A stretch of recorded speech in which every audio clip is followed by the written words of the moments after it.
that's a triple play. New episodes, I couldn't wait. Yeah, open your mind at the first gate. Press play, no need to debate.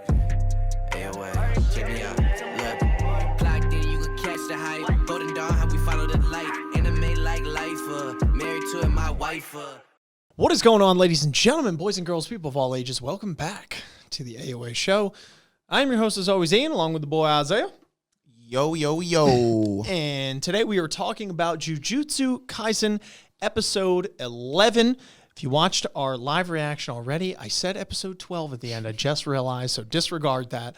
But you definitely should go watch that because it was a fun time. Definitely a very exciting episode, as most of these episodes have been, to be completely honest with you. I personally like the show quite a bit.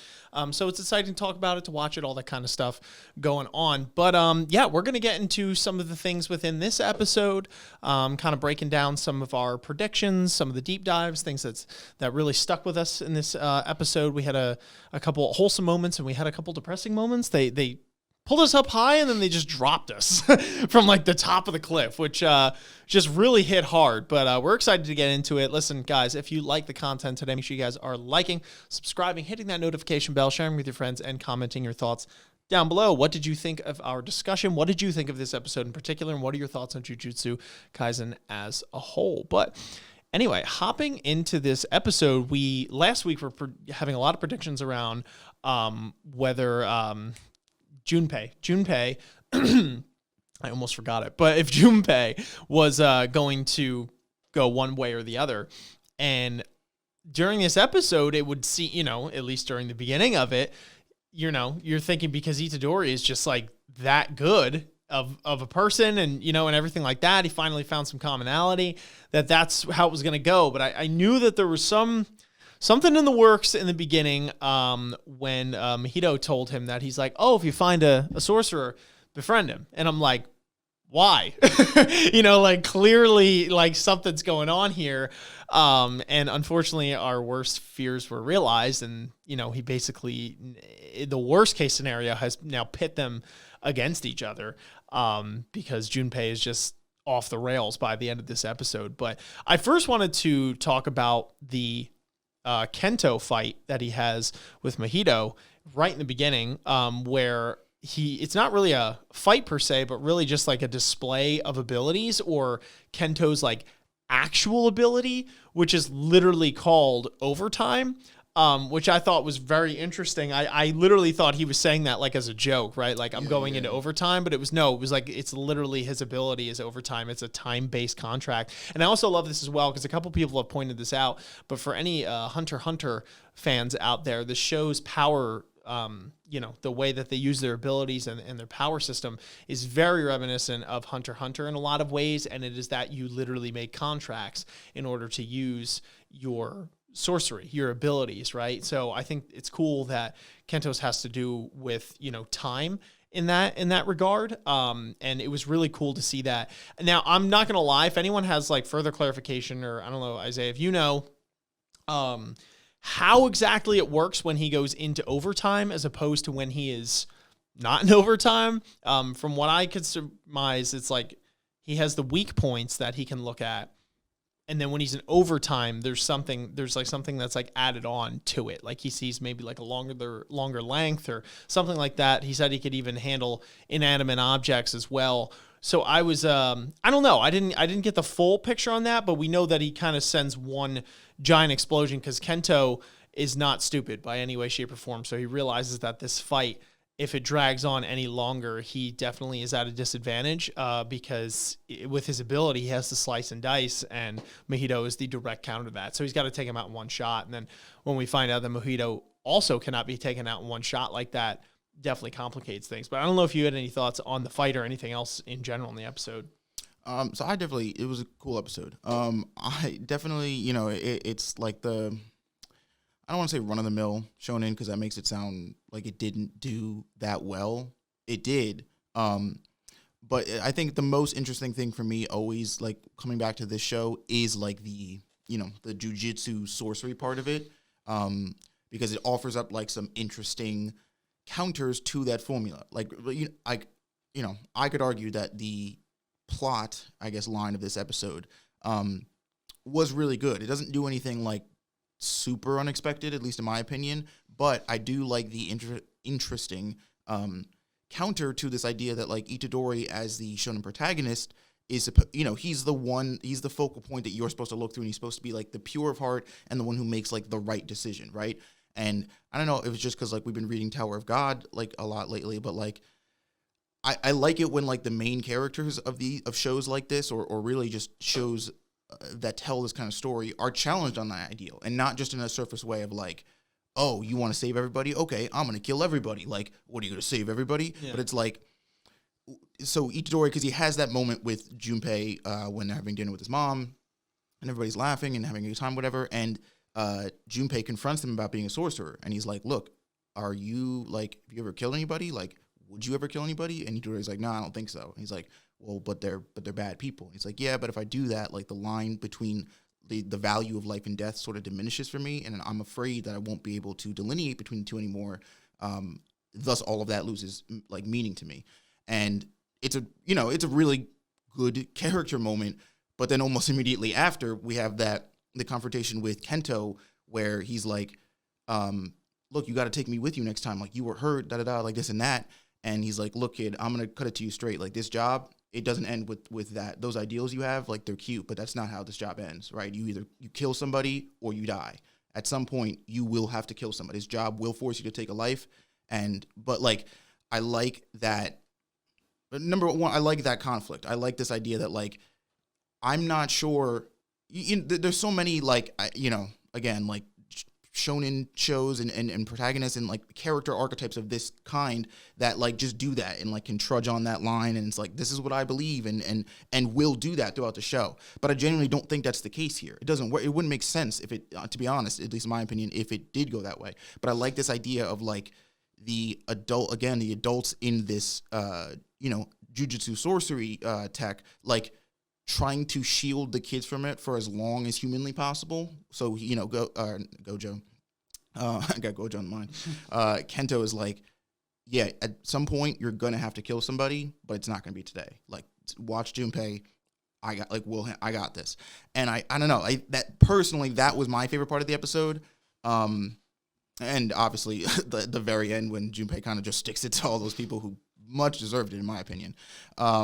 But yeah, I really like this episode. I think I think there's 26. How many episodes are there supposed to be? I think 24. If I'm not mistaken. Yeah. So we have a couple more to go, but I'm curious to see, like, again, if I'm proven, which way I'm proven in that, because I think ultimately that'll decide how I decide on how I feel about either Itadori or the show in a whole. But so far, I do like it. I do like it a lot. Yeah, no, I echo a lot of your thoughts, and I did think that the moments that really hit, specifically the Kento conversation with him was really hit hard, and I liked Itadori's conversation again that he had with Junpei that you were talking about before, where it's like this ambiguity gets thrown into the mix once he takes it. So I was like, I was saying during the reaction, I was like, this is why I do like Itadori a lot, though, and I do like this conflict in this narrative because he is a character that is a total goofball. He really mirrors a lot of the shonen protagonist things. He's hilarious, but he's not stupid in the sense that he does, like, when it comes to that, like, he does understand, that they're like what it takes, and is trying to do whatever he can to shield himself from falling prey to what so many people could easily fall prey to. But it's cool that he has like these just incredible mentors. And if I have to say that's one thing that I really like about this show, it is the mentors. Like, so far we have Gojo and Kento as the main two. Yeah. But I really like them as mentors a lot. I like how they are incredibly quirky with like their own really individual things that they have going on in their lives. They're almost polar opposites in ways, but it's cool that it's like they genuinely do care, for the kids, and they do everything they can, and like their philosophies might be a little bit different, but at the end of the day, it's like it's all servicing these kids to make them better, which was something really cool though. Yeah, like I was saying before though, I mean, the Mojito basically being Orochimaru is definitely going to be tough, and we also learned that he is not only incredibly powerful, but is essentially a child, which I was not aware of, which actually changes my perspective on some things. And I wonder if the guy behind the scenes that evil guy with the tattoo across his head of like the barbed wire, is really the one pulling the strings. Or if it is Mojito, like what the deal is there, because I'm not going to lie, when I first saw them on the beach, it looks like he's going to Mojito, right? Like Mojito's like, chilling on the beach and in his lawn chair, reading a book or whatever. And it seems like, okay, this is the dude we got to be careful of. This is the guy in charge, right? And while we definitely have to be careful of this guy because he's incredibly powerful, I wonder, who's really pulling strings here in terms of, major plan, major scheming, etc. Now that we've learned that this curse is virtually brand new, like didn't even form that long ago. I wonder what the whole deal is with that. And I'm now that much more curious about, guy's name evades me, but that man, that like traitor or whoever, double agent or whatever he is. I don't know. That's gonna definitely play a role later. And I'm curious to see it. For sure. What else was in this episode that was really crazy? Am I missing anything here? I love the wholesome moments. Like I said, it was great, and it really just brought us up and then crushed us because I was just like, I love Junpei's mom. You know what I mean? It was like we were getting this like, the movie references, the charades. Like I think in this show, the wholesome moments, at least in this episode, like really hit. Right? They weren't like too incredibly corny or like ridiculous, I thought it was very relatable to a real life scenario. And I don't know. I really liked it. And it's a shame that it had to end like that and, in the way it did, but also interesting that these other guys have some of the Sukuna fingers, which they are giving up. So it looks like they're trying to get Sukuna to come out of Itadori. Like they're almost glad that he is finding more fingers. They're almost trying to force feed him these fingers, as it were. So that's going to be interesting because Gojo and gang also want him to get more, but obviously for different reasons. So like there's going to be a point when it's like he's got to pick one side of the fence or the other, or he doesn't have the choice to. He's going to get pushed back up against the wall. And that'll be interesting to see, like once he has a lot of fingers under his belt. But I don't know, some curious stuff. Yeah, I definitely think by the way, I just looked up his name, Ghetto, the guy with the black hair. Oh, thank you. Who I believe is 100% like in charge. Yeah. He's definitely pulling the strings. One, because if Mojito literally has not existed up until recently, like this plan does not seem like a plan that came into fruition recently. It seems like something that like has taken time to build up. Plus, Ghetto clearly has some sort of like inside influence into the actual Jujutsu tech, however much it is. And he just seems like, like Mojito's also the literal like child, right? Like he's a part of this because it's fun to fuck with people, right? But he's not like and not to say that he's an idiot or he isn't like incredibly, can't put a plan together or whatever, but like grandiose intentions. Clearly that's not like he was the one who was like, oh, are you sure you wanted them or wanted to give away one of those, like, you know what I mean? Where Ghetto is like the mastermind. He's the one playing double agent here. He's the one like that knows where everybody should be and what the ultimate goal is. And he even seems to, I don't know if I would go so far as to say he seems to be hiding stuff even from Mojito, but like his clear, like true intentions, I think, are still hidden. So I definitely think he's the one that's kind of, he's the guy that we got to watch out for. But yeah, this episode was it definitely hit with like all the, like you said, like dragging you up and to get into this like false sense of security. And then like Junpei just derails. It's like, and sometimes I think like, okay, well, we got to give like, cause again, I knew this had to happen, right? Where like Junpei goes, they start to become friends, and then something has to happen that like causes Junpei to turn sides or clash with Itadori. But it's like, bro, I like the mom. Like, if we could have just found like a kid that he really fucked with, or like the mailman that he always says hi to, but it's like, she was just trying to live. She was just trying to do right, bro. He didn't have no dad in the picture. She's trying to raise his kid. She's buying green onions. They don't look the best with her, but she's rocking them anyway. She smokes, but nobody's fucking perfect. She's doing her thing, man. And some crazy long multi-arm nigga has to come up and... Yeah, not cool. Not cool. Rip Junpei's mom. She a real one. I agree. I think my final question, I don't know if you know, and if not, I pass it off to anyone in the comments that might know without spoiling anything, where Junpei then gets his powers at the end. So at the end, we see that the veil created by Mahito is made over the school during the award ceremony of some sort, saying that, no one can escape. And then by the time Junpei is in the auditorium, virtually everyone's either asleep or dead. I don't know really what the deal is. I would assume I don't think he killed them, but I could be wrong unless Mahito killed them. But anyway, that's a different question. My real question... What, the students? The students that were conked out. Oh, they're not dead. Yeah. They're like asleep or something, right? Yeah, so he goes in there and then starts messing with the one kid who's been messing with him, definitely warranted, but, starts using some techniques, right? He uses this ability, it seems that he almost gives him this, like, poison dart or bee sting, you know what I mean? By, like, not even having to touch him, it seemed like. He's just to make eye contact, and it starts infecting his entire body, which is definitely a gruesome way to go out for sure. And then not only that, is able to, it seems like he had some sort of, unless I missed something, it looked like he was literally making him levitate with some sort of like telekinesis, unless he literally like picked him up.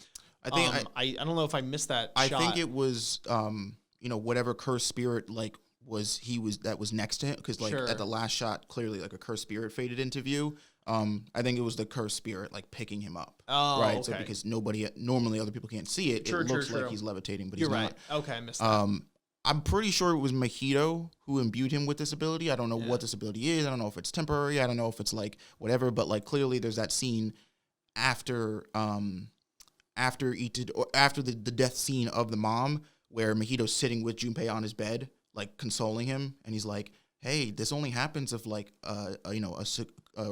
whatever they call the Sukuna fingers, is like nearby. Like, can you think of anybody who would have placed it?" So I'm assuming after that moment, like again, as part of their master scheme, long con plan here, they're like, "Oh, hey, who do you think it was? Let me give you this like ability so that you can go exact revenge on, whoever the hell you think it is." Because again, that's their whole plan, right? Is to get Junpei so toiled and caught in his own whatever. But I think Mahito, through some method, I don't know what, gave him the ability, whether it's to control a single cursed spirit or I don't know. Yeah. But he didn't eat the finger, did he? No. Right? Okay. No, they were just, because when I got confused when they were talking on the rooftop, Geto and Mahito, and they were like, "You sure you're good with giving up a finger?"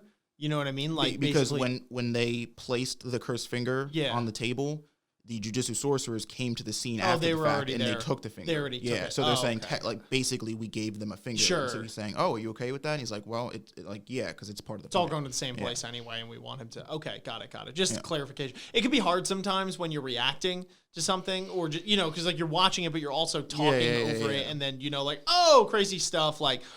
Sometimes if only we had the time, it can help to watch it again or something like that. We hop right into the conversation, so go easy on me. But anyway, I really, I don't know if there are any predictions to where we go from here. I'm curious to see if Kento goes toe-to-toe with Mahito again. I don't think it's going to end well for Kento, unfortunately, if they do, because Kento was pretty injured in that, and, we've kind of been working this guy up as, like, the next big deal, prodigy in terms of cursed spirits, so that'll be bad. I think this is, like, a job for Itadori when he gets bigger, or Gojo or something like that. We'll have to see what happens there, but I don't know. It's going to be interesting in that one, and then I'm very curious to see Geto's intentions revealed and where we go from here. I think, I don't think Itadori or Junpei die in any way, shape, or form. I don't think it's anything like that. Something's going to happen, and it's going to be like some, butting of heads throughout this series. I feel like at least this first season, in my opinion, I think might be the thing. I don't know if he's going to turn him, like, immediately.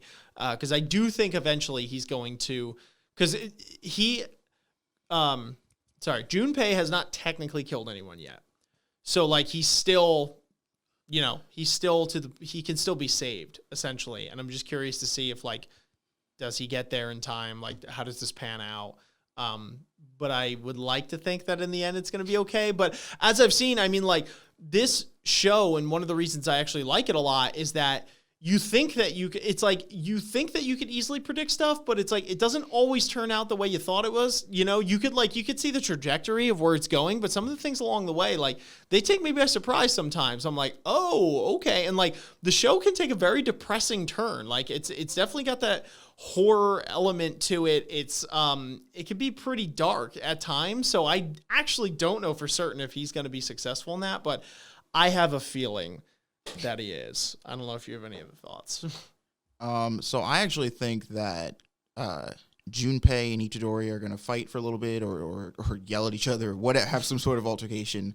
And then like right as Itadori sort of like, you know, knocks some sense into Junpei and gets him to wake up, Mahito's gonna be like, "Oh, you're trying to turn good now? You're no longer okay," and turn him into one of those humified cursed spirit things, which is gonna force Itadori to have to come to full confrontation with this idea of like, oh, do I kill this dude now because he's now been cursed spiritified and is beyond saving. Like, we can't revert him back, but like we do know that though even in that form they still do keep some part of their humanity. So even of course for someone like Itadori, like that's gonna be, he's not gonna, like, I don't know if he's gonna be able to make that call. Yeah. So that's what I think is gonna happen, and I should say that's what I hope is gonna happen, because I think that's a much more like you were saying, like, dark turn to take this story, and I think it sort of keeps the tension up, and it'll amplify the relationship between these characters, but two, it doesn't just give everybody a free pass for the things that happen. Like I like the idea that, like,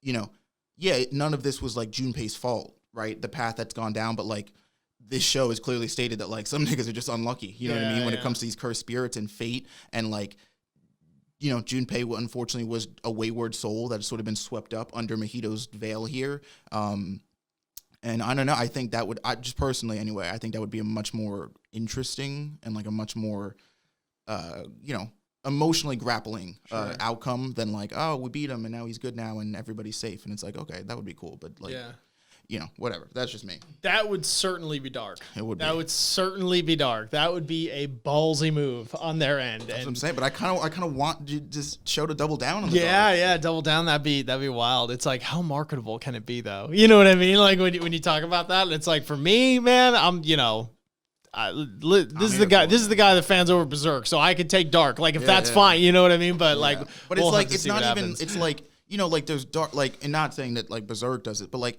there's shows that are like dark and like gory and edgy and whatever for the sake of being that, right? Where there's like no substance or content behind it. Again, I think this idea still reinforces like the conflict that I like about Itadori's character in the world of Jujutsu Kaisen, where it's like human, cursed spirit. Where is that line? Like, where do you judge just mindlessly hacking at a cursed spirit versus killing a person? And it's like, I think going this route keeps it dark, but like dark with a purpose. Yeah. No, that's fair. Anyway, good conversation. I enjoyed it. Hopefully you guys did too. Let us know your thoughts in the comments down below. What do you think is going to happen? Don't spoil anything. If you are an anime watcher only, what were your thoughts on this episode in particular? Some of the favorite moments or standout moments in general. Make sure you guys are liking, subscribing, hitting the notification bell so you don't miss any future episodes. But until next time, thank you so much for watching. Thank you so much for listening. And we will catch you on the flip. Peace. Ninjas and samurais, blaze of the kunais. Find me in the leaf of the cloud, screaming out Bankai. We just some ghouls though, who like seeing parts fly.